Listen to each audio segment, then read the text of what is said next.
Hello, all. Thank you to Nella and to Kat for inviting me to speak. And thank you all for being here. Putting together my thoughts and being able to share them with all of you is a very satisfying part of creating for me, so I am grateful for the opportunity.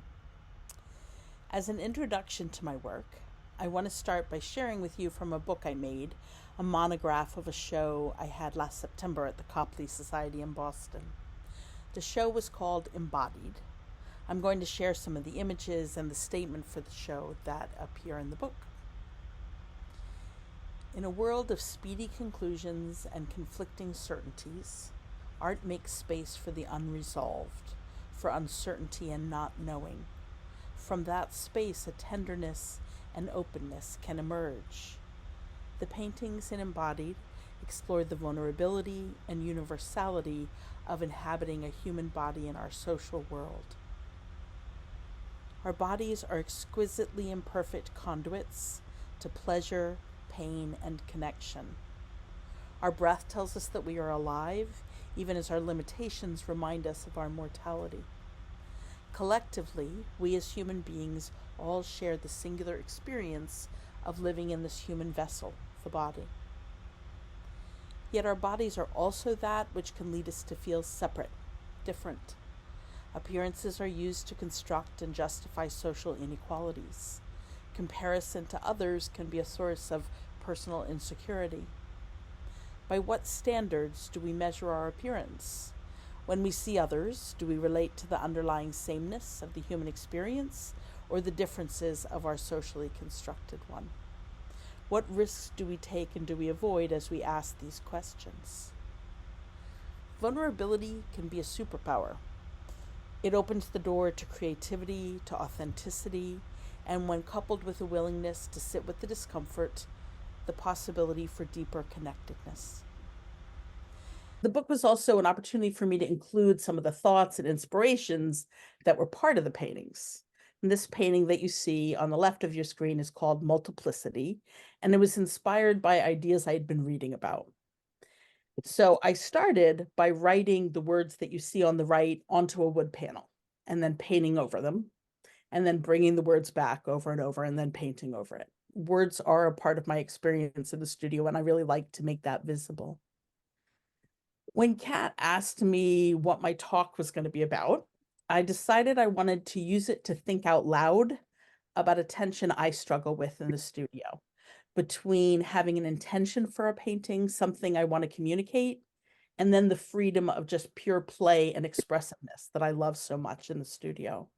And I'm hoping that we might have some time when I'm done for me to hear about your experiences with this, if it's something that resonates with you. I called this talk my studio of safe uncertainty. And as I wrote in my statement for Embodied, I believe art makes space for the unresolved, for uncertainty and not knowing.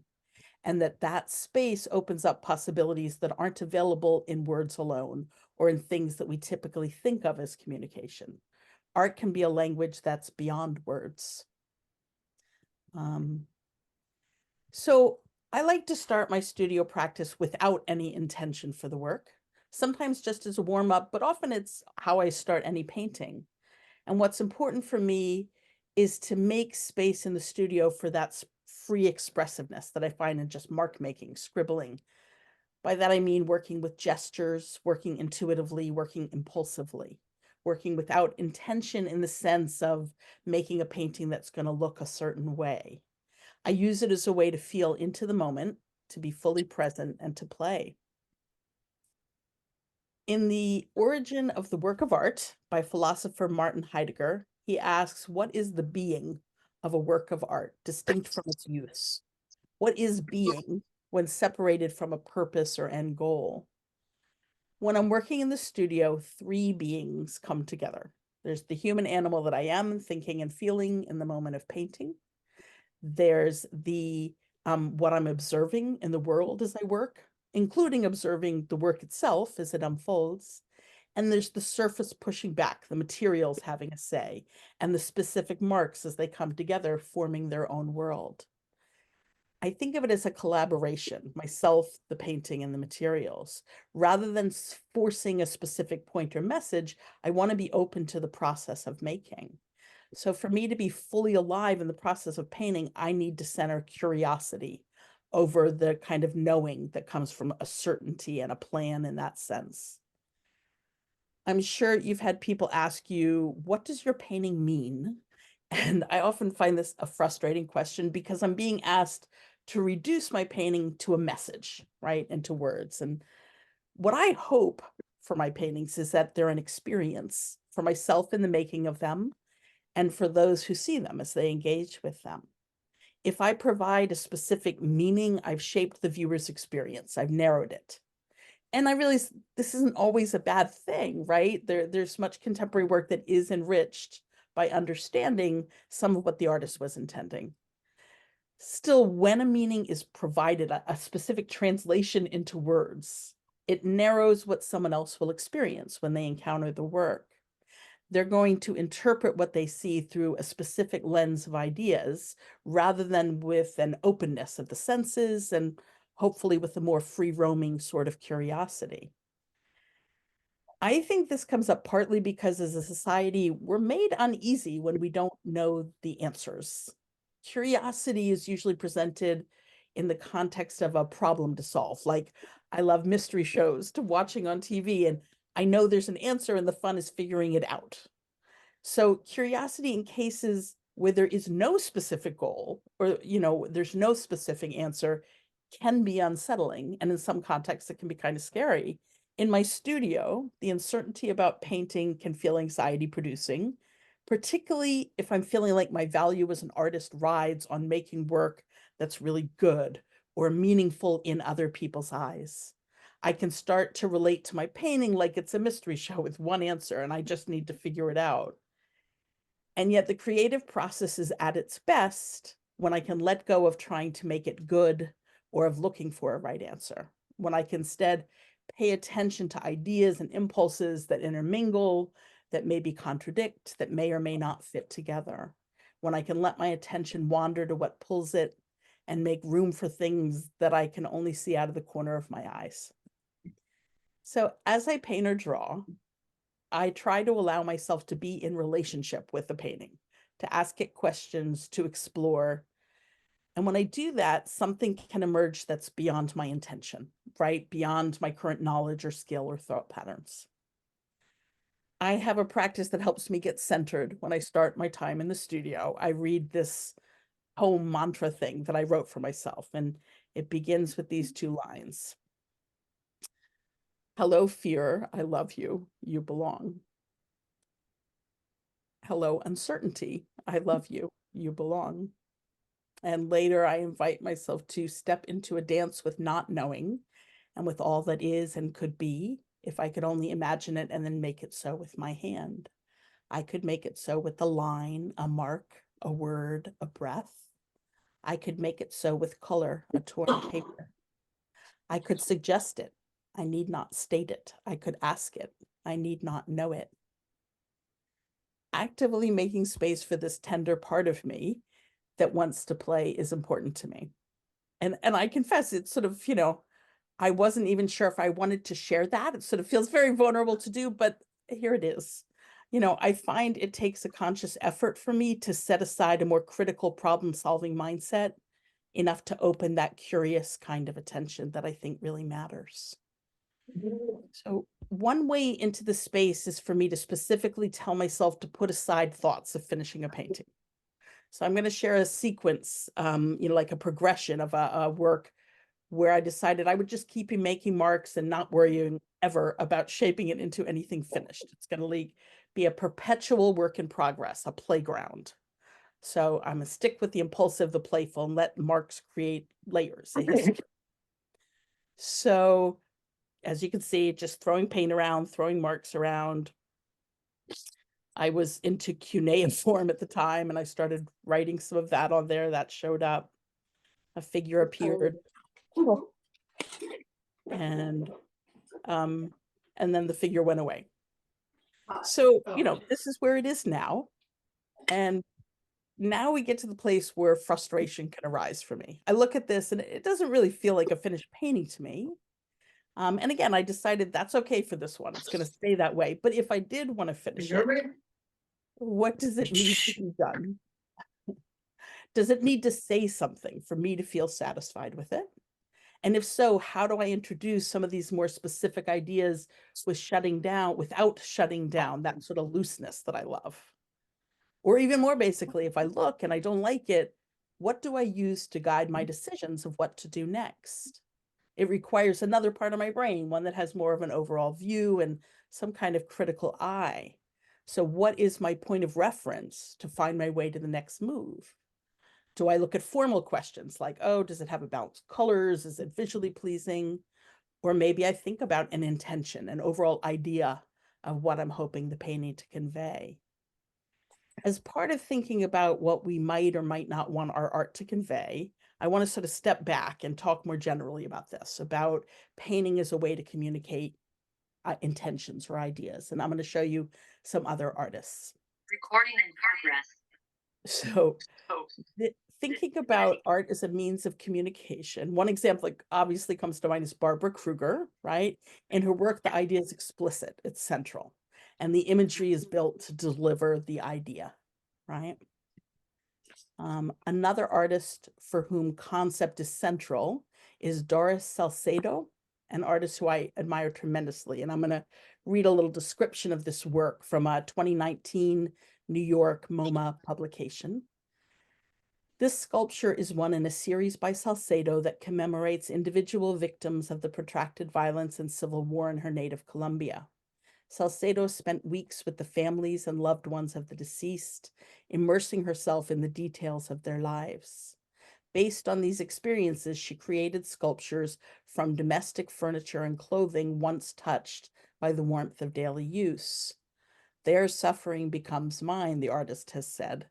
From the center of that person becomes my center, and I can no longer determine where my center actually is. From this point of view, peace forms itself. I find the work of Kate Kolowitz so expressive and evocative. There's a clear idea that's driving the work. She deals a lot with grief. And there's also so much feeling that comes not just of the narrative content, but of the quality of the line, the marks as she makes them.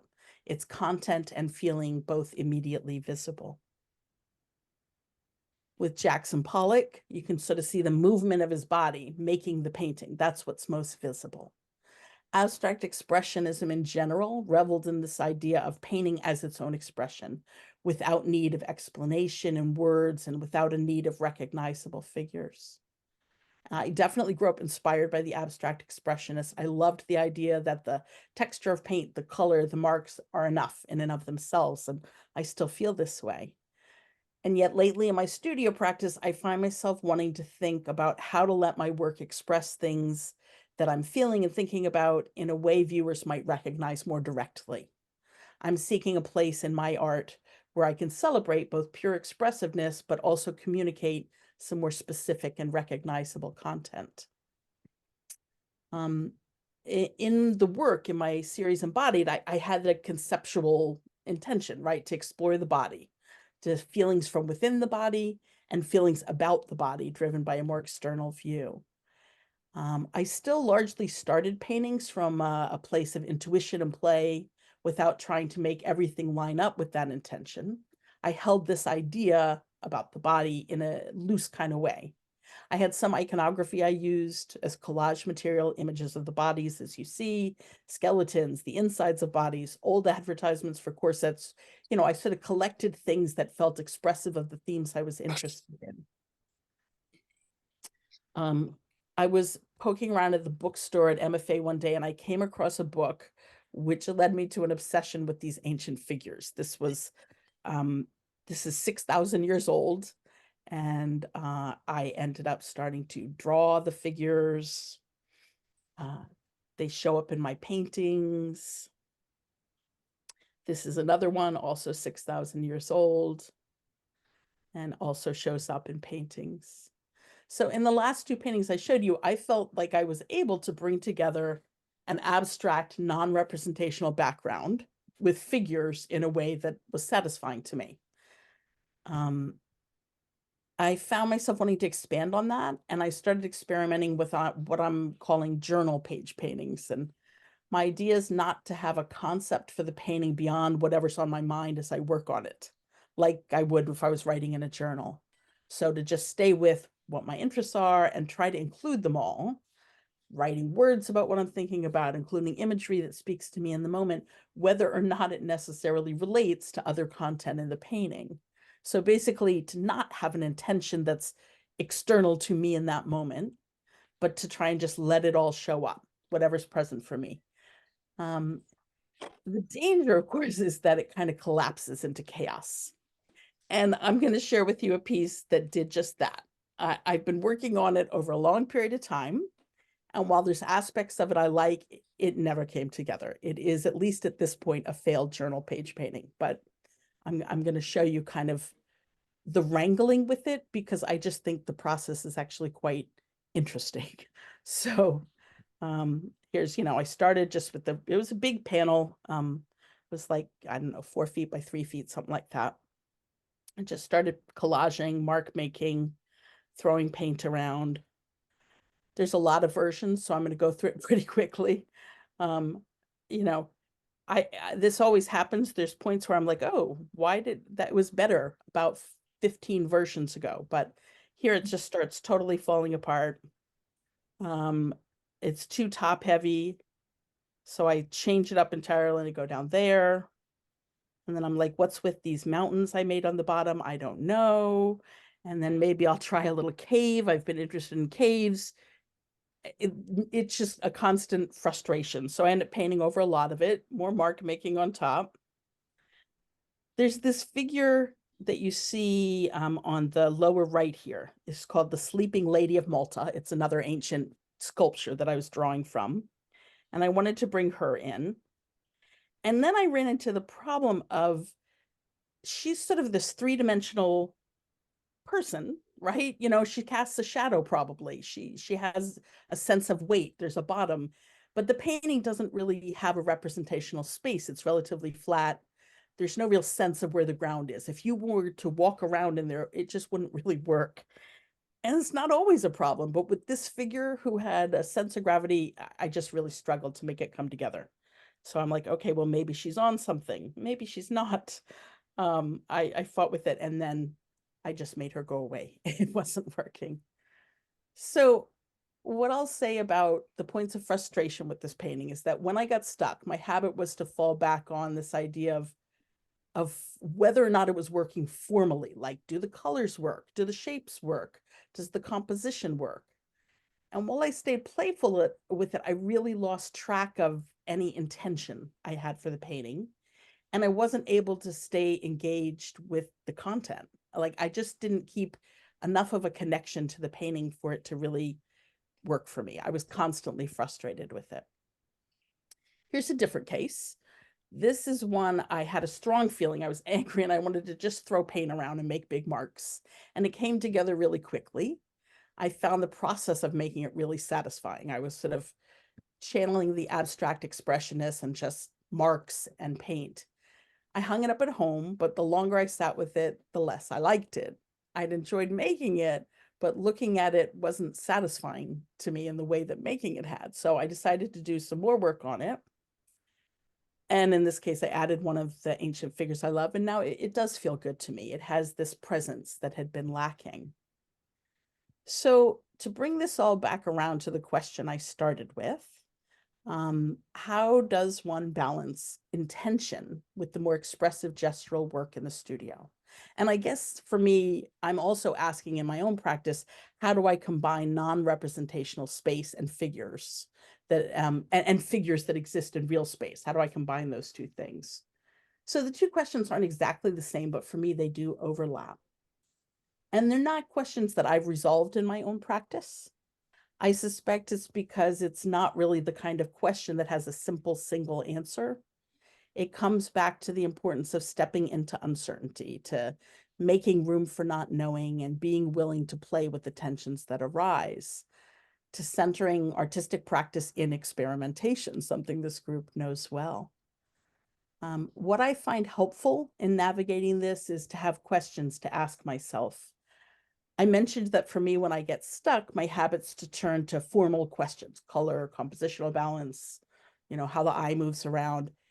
I do that more automatically than I do questions that might help me step back into a more emotional connection with my work, or into a place that maybe would connect me with intention in a larger way. I'm trying to come up with a list of questions to ask myself.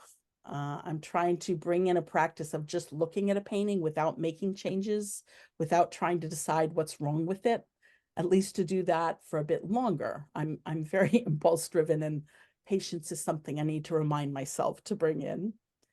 A teacher I work with has suggested that I might try to spend as much time looking at my work as I do making it. So if I've been painting for 2 hours, spend a couple hours just looking, and looking without trying to fix or analyze, but instead to just really see and connect with what's there. See what I connect to emotionally, see what I feel looking at it. So I might, as I look, consider the intention, be it emotional or conceptual, that I started with. How does the painting relate to that intention? Or maybe something different shows up than what I was originally thinking of. Maybe a different intention emerged out of the experience of making it. So that's where I am at this point. I'm planning to experiment with doing more just looking in my art practice, and coming up with a list of questions to ask myself, probably writing them somewhere in the studio as reminders. It makes me think of Rainer Maria Rilke's Letters to a Young Poet, where he encourages this poet to be patient towards all that is unresolved in your heart, and try to love the questions themselves, like locked rooms, like books written in a foreign tongue. So what I'd love to do is hear from you all now. Like, are there questions you ask yourselves that help you navigate between the immediacy of painting expressively and this longer view of having a concept or intention for your work? Do the issues I've been talking about show up in your studio practice? So I'm going to stop the slideshow now. And yeah, I would love to. I don't know, Nella, if you have thoughts about how, I'm also happy to take questions or whatever, but I just love to have a bit of conversation with people. Wonderful, Robin. Just wonderful. One thing that it's with me now, it's you said looking is just as important as painting it. Mm, It's the looking that it's connecting you. And to me, the looking portion of it, it's not the analyzing as much as becoming one with the painting mm, and marveling at the painting in itself and say, I did that, but I don't remember how I did it. mm, And going through, if somebody's asking you the stages, I wouldn't remember the stages. mm. And, but you're very good because you documented your process. And with me, it's very difficult to do that. Yeah. And when I do it, I say, why didn't I do it before? So I agree with the looking, allowing yourself to look at your work, and just as much as painting is extremely important. Mm. Yeah, but let's leave this. Let's see how many questions we have. This was very interesting subject. Yes, Christine. Hi there. I so enjoyed your talk, Robin. It was just really, really wonderful. So thank you. Thank I you. was very taken by the painting that you illustrated, all the various stages where you were having such difficulty. I Mm, thought that was wonderful of you to share that. And I'm just curious where you are with it now. And what I was thinking as you were talking was, wow, you are so persistent. Good on you. You kept going, you kept going.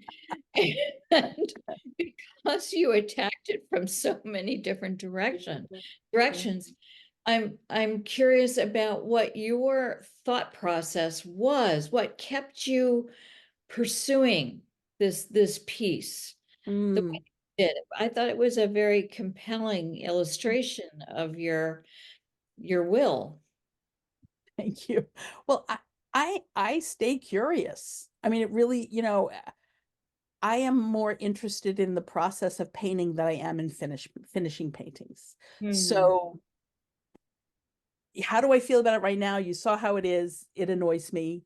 It's still there, and I'm sure I will work on it more because yeah, there's things I'm curious about it. You know, it's like I said, it's a bit of a playground. And um so the more that I can, you know, what I feel with that painting I lost track of is, you know, figures that I want to bring in, I need to really care about them, right? And I feel like I was a little hasty with the figures in this one. So I want to take a little more time.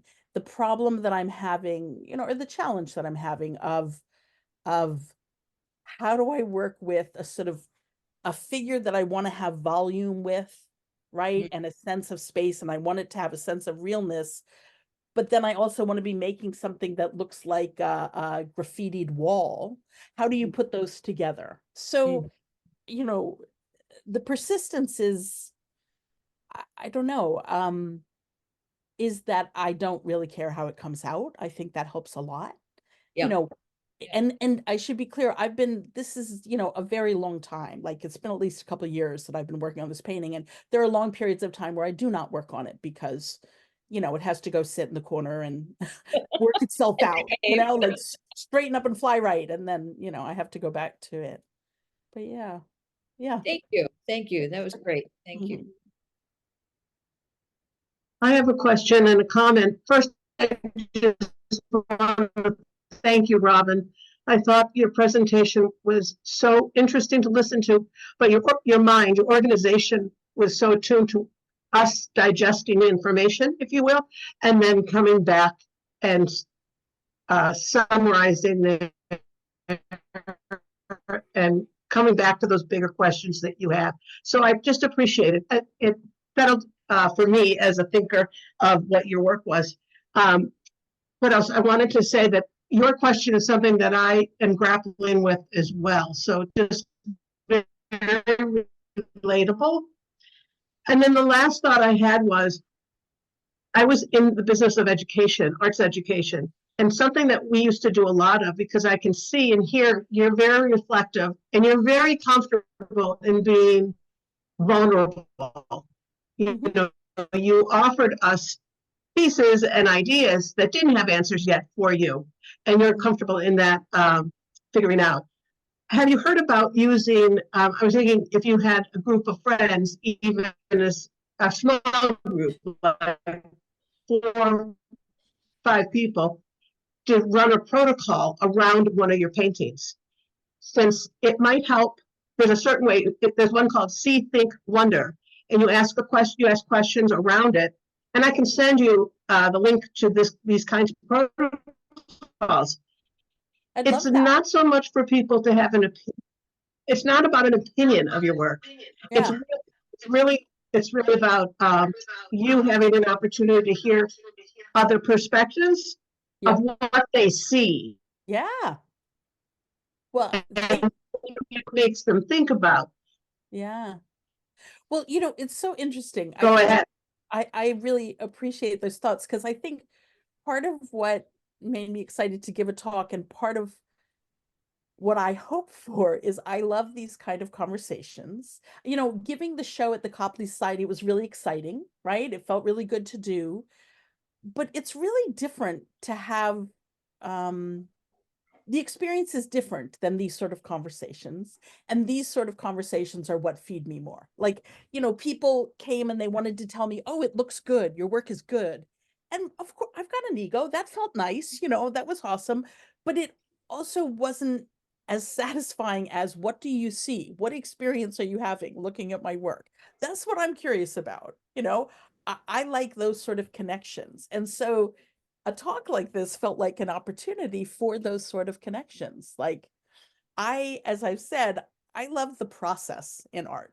You know, that's what's really exciting to me. And the thing about a show is you're just looking at the end result, of course, right? And it's just a different kind of conversation. So, yeah, thank you. I would love to see a link to that.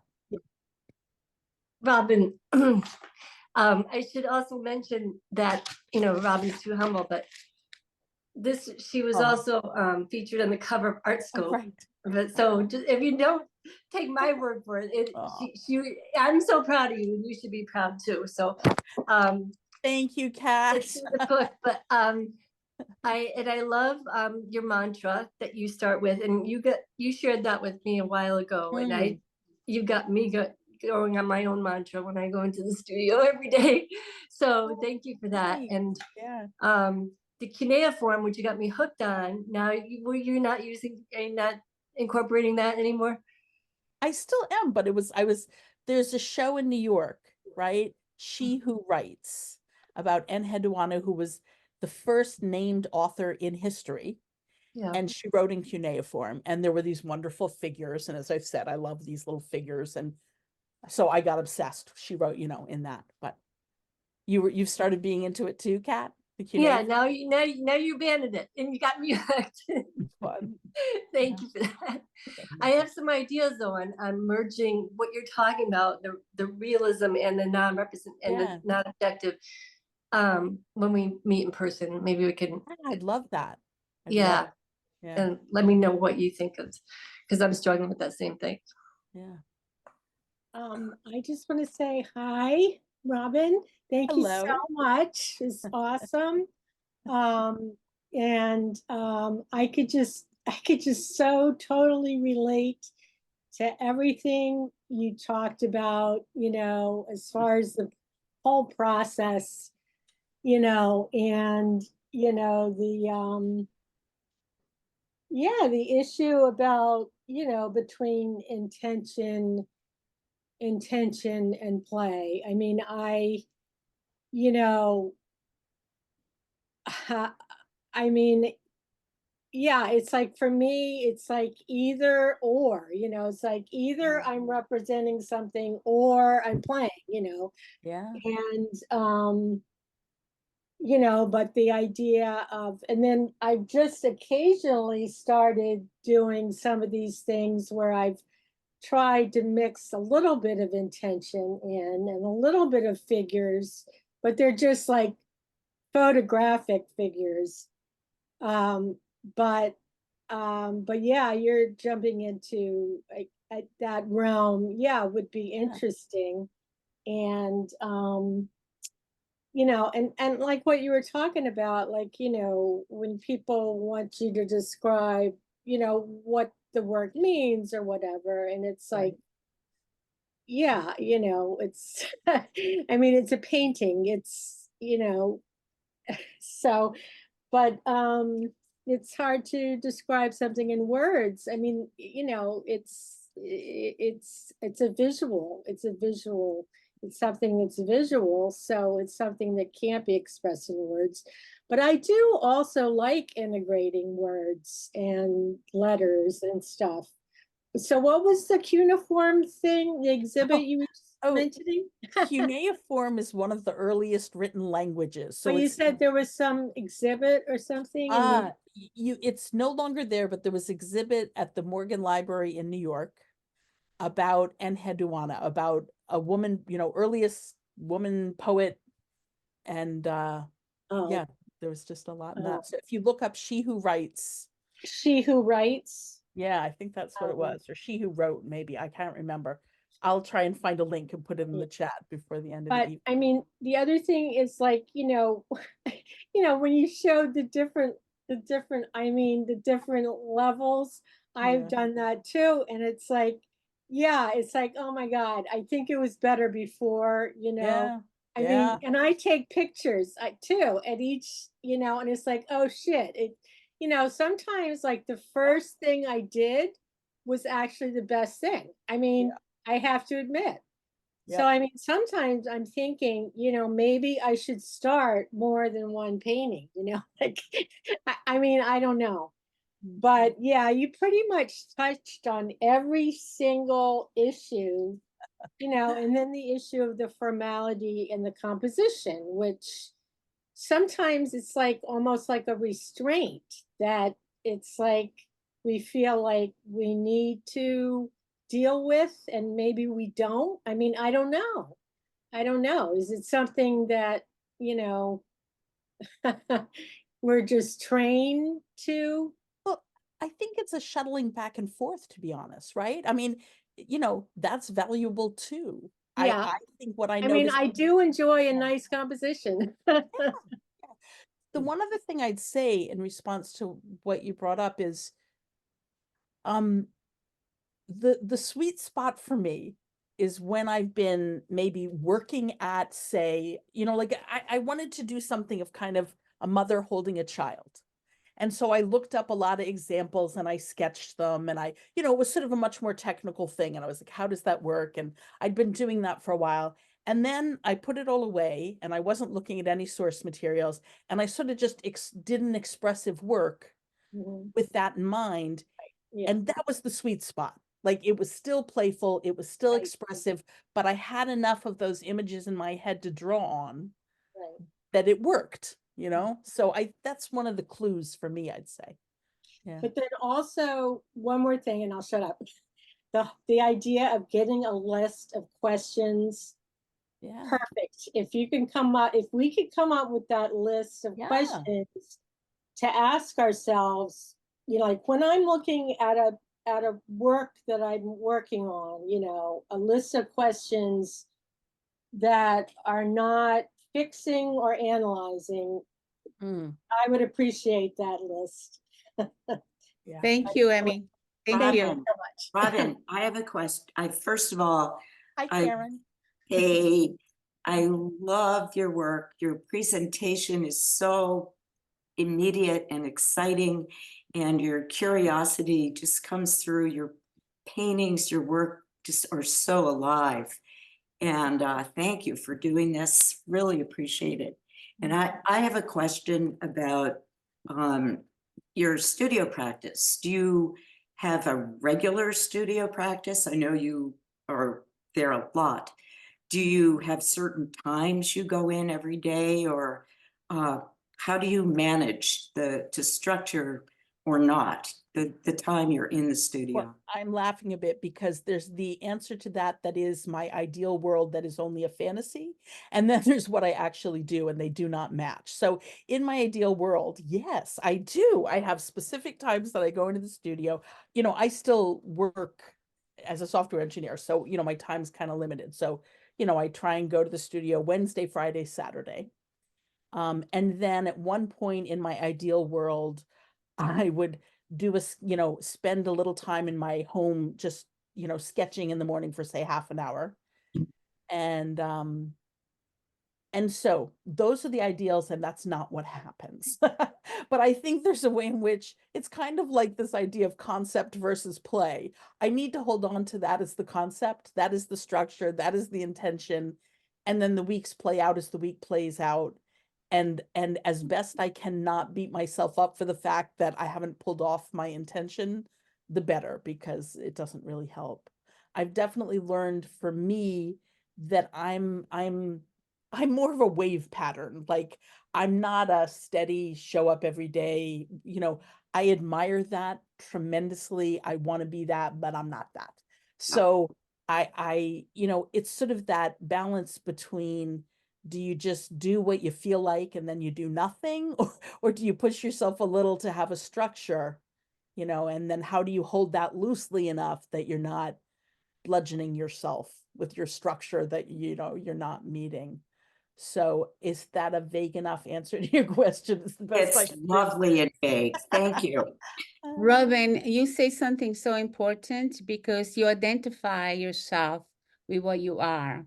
And I think that the question that Karen had, what is your schedule or anything like that? Well, it doesn't mean that just because we're not in the studio and painting, but we're taking a walk or we're doing something else, and we are seeing the surrounding and feeling nature and feeling all that is moving us, that's still part of our creative process. It's that creative process that once you go in the studio, you just do it. You do it because you're energized, or maybe you're tired from that energy, or and then you just look at your work, but that all counts towards that process. Yep. And we shouldn't just say, just because I spend 8 hours a day, that's all hard work and painting with my hands and all that. the analyzing, the walking, the feeling, and the emotional connection is just equally as important. And it's part of the process. So that's what I want to say. And so it's up to us to identify what is that we are. And but if you're just, playing games or being in doing whatever, I think it's difficult if you have a full-time job too, because you're required to be a different person.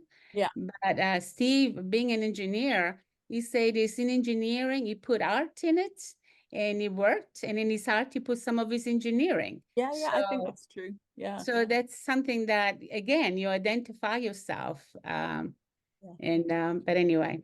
I love that's what my you input. say about like just looking when you're outside. I went through this phase of trying to, I mean, I'm still in it, it's perpetual, but of trying to understand what, not what I like in a painting, but like, for example, walking around, I'd see a tree at a certain angle against an old barn, and there was something there.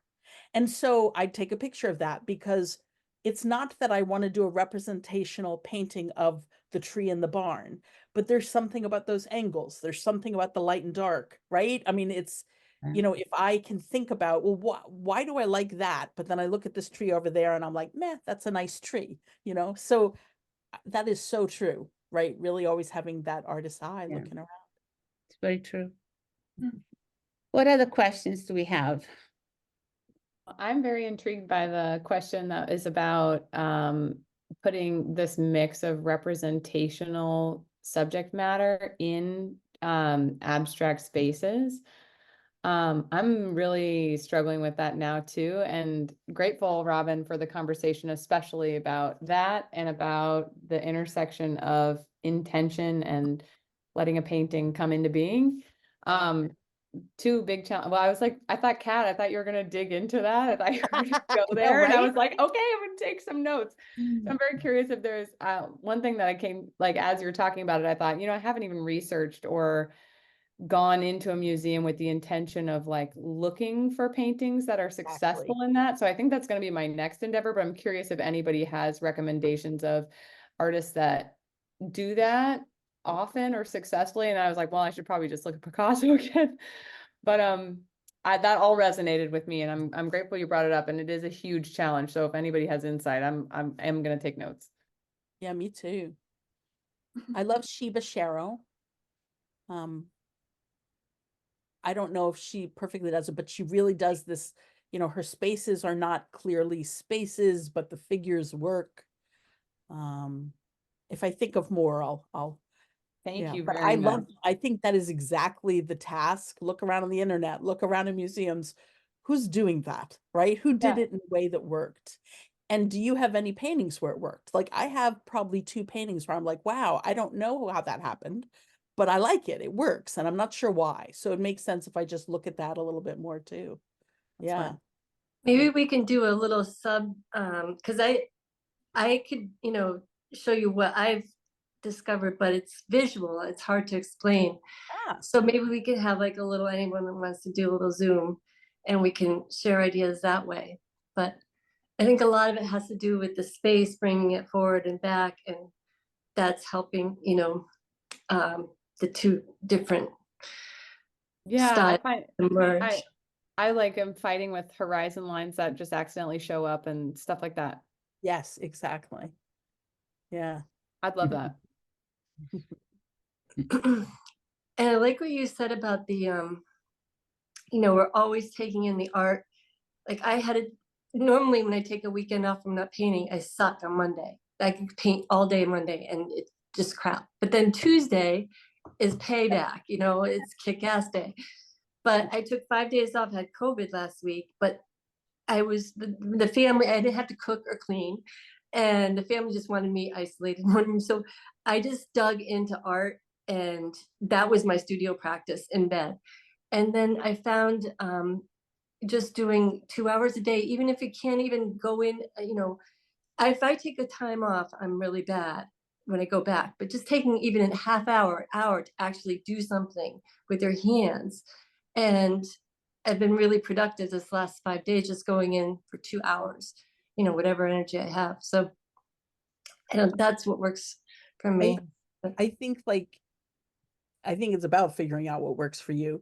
If you are not in a position, like I can't always make even that sounds like a little time, but with work, I couldn't do that every day. But having practices that I know will warm me up when I, like having a sort of routine when I enter the studio, is helpful because then I know that I'm going to start with, for example, for a long time, I was like taking one of those, just a stick and ink and drawing my eye, right? I mean, loose, you couldn't do it perfectly, but I was looking, I was paying attention. And then after that, I was kind of back in it. So I think for anybody, it's going to be different, but figuring out what transitions do you need and recognizing entering into the studio is a transition, right? It's not like, oh, well, I have from 7 to blah, blah, blah. I'm going to be in the studio and I will just magically turn on my artist brain. And, it's not like showing up to work in that way. You have to, there's a different levels of showing up and loosening up, Yeah. Yeah. Thank you for having the courage to share your mantra. I think that's very inspiring. Thank you all for this conversation. It's wonderful. And I'm really grateful for it.